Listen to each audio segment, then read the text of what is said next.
All right, and away we go. Good morning to you and happy Thursday. Let's put it that way. Getting into a huge ridge of high pressure, pushing a lot of moisture coming off the Pacific and working its way into the plain states as well as getting into the Midwest. This will continue to exacerbate some thunderstorm activity. And it's also going to continue to move into the areas we go through today and tonight. It's going to stretch back down all the way into Texas and New Orleans and bring in some really good thunderstorm activity kind of moving through there. Right now you can see the big spot right there is going towards Omaha, Nebraska, and eventually circling, getting into portions of Iowa as well. Then we get a little bit closer to home. We've got a marginal risk for severe weather from the Twin Cities all the way down to areas by Prairie du Chien, Black River Falls. We're all in that as well. La Crosse.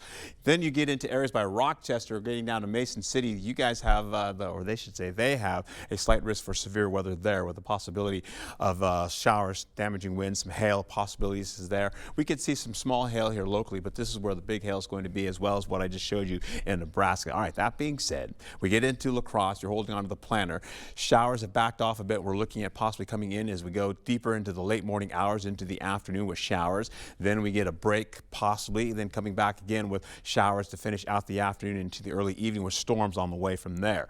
Then we go into Eau Claire. You're going to be seeing the possibility of the similar conditions. Showers first as we go through the early afternoon and then continue on.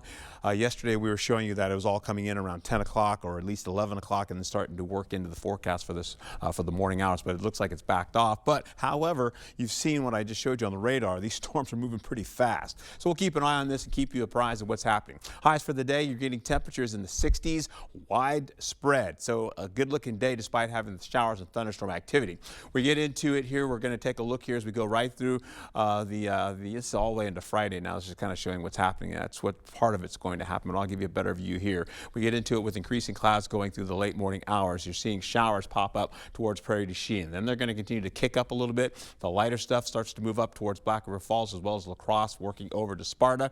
Then we see as we go deeper into the afternoon, we're looking at more showers starting to pop up, hanging out by areas just south east of Ladysmith, getting to Wausau, and you're seeing it over there in Wisconsin Rapids. But then you're seeing more showers start to pop in the picture.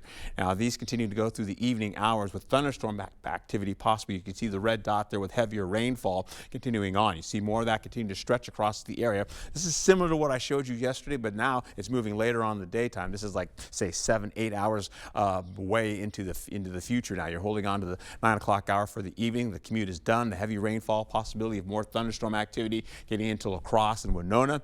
We see that continuing to track out of the area by the time we get into the midnight hour. And then we take a break until at least 5 a.m. with more thunderstorm activity possibly coming back again for La Crosse all the way down into Decorah, getting into Winona as well, pressing across the region from Sparta and then continuing all the way over to Volkfield, Wisconsin Dells, and that's done. Then we see more showers to contend with to finish out the better part of the rest of the day going into the evening. And then by the 8 o'clock hour, you can still see some of that pressing out. The northern portion of I-90 is not really in this.